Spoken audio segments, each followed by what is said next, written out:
हर हर महादेव। आज मैं आपको जन्म कुंडली के 12 भावों के बारे में बताऊंगी। हर मनुष्य के जीवन की जो जन्म कुंडली होती है, सभी में 12 भाव होते हैं।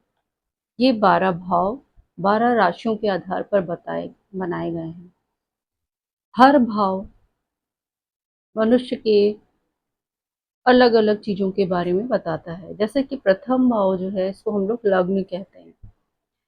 इस स्थान से व्यक्ति के शरीर, उसकी प्रकृति, त्वचा का रंग, यश, अपयश, पूर्वज, सुख दुख, आत्मविश्वास, अहंकार, मानसिकता आदि को जाना जा सकता है। यानी कि व्यक्ति के बारे में, जिस व्यक्ति की ये जन्म कुंडली है, उसके बारे में प्रथम भाव बताता है। जो दूसरा भाव होता है, इसे हम धन भाव भी कहते हैं।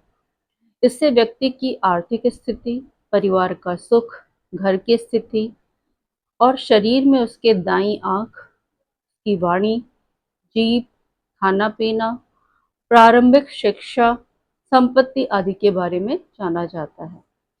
फिर जो कुंडली का तीसरा भाव होता है, इससे हम पराक्रम का सहज भाव भी कहते हैं। इससे जातक के बल, छोटे भाई बहन, नौकर चाकर, पराक्रम, धैर्य, फेफड़े, कंठ, स्वर्ण स्थान, कंधे, हाथ आदि का विचार किया जाता है।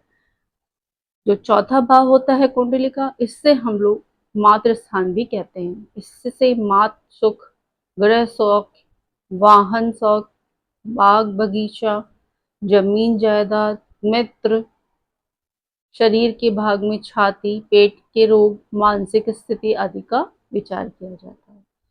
फिर कुंडली का जो पांचवा भाव होता है, इसे हम लोग सुत भाव भी कहते हैं। इससे संतति, बच्चों से मिलने वाला सुख, विद्या बुद्धि, उच्च शिक्षा, विनय, देशभक्ति, पाचन शक्ति, कला, रहस्य शास्त्रों की रुचि, अचानक धन लाभ, प्रेम संबंधों में यश, नौकरी परिवर्तन आदि का विचार किया जाता है।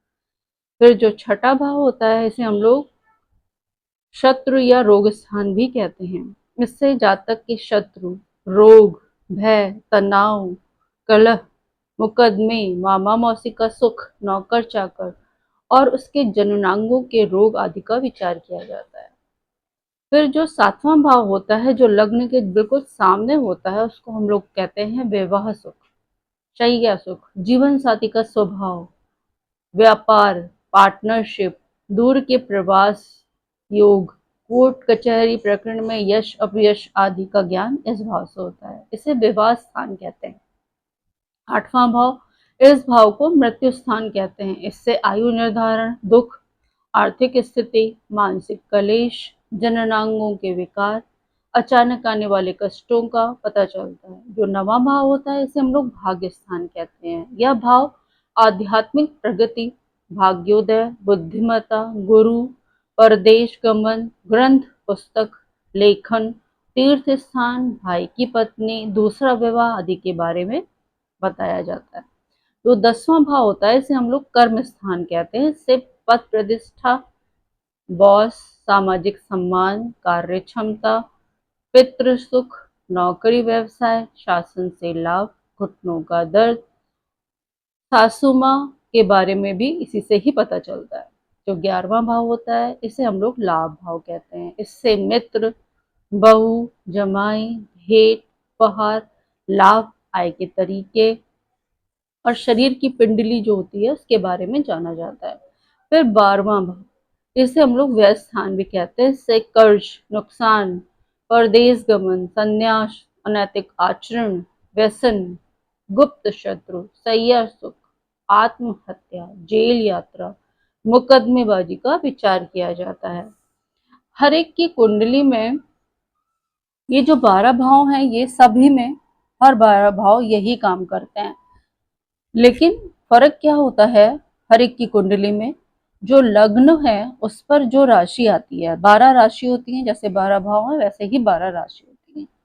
जब व्यक्ति का जन्म होता है, तो लग्न पे जो राशि आती है, उस राशि के अकॉर्डिंग हम लोग जो भी भाव हैं उनका निर्धारण करते हैं। मान लीजिए फॉर एग्जाम्पल आपके जन्म के समय लग्न पर आपकी राशि कर्क थी, यानी कि नंबर 4 की राशि।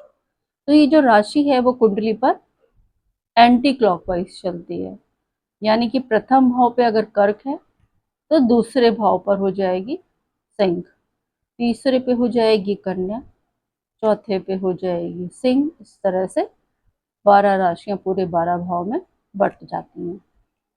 इसी के अकॉर्डिंग फिर जब इस पे ग्रह बैठते हैं तब हम उस भाव को अच्छा या बुरा बताते हैं उस व्यक्ति के लिए।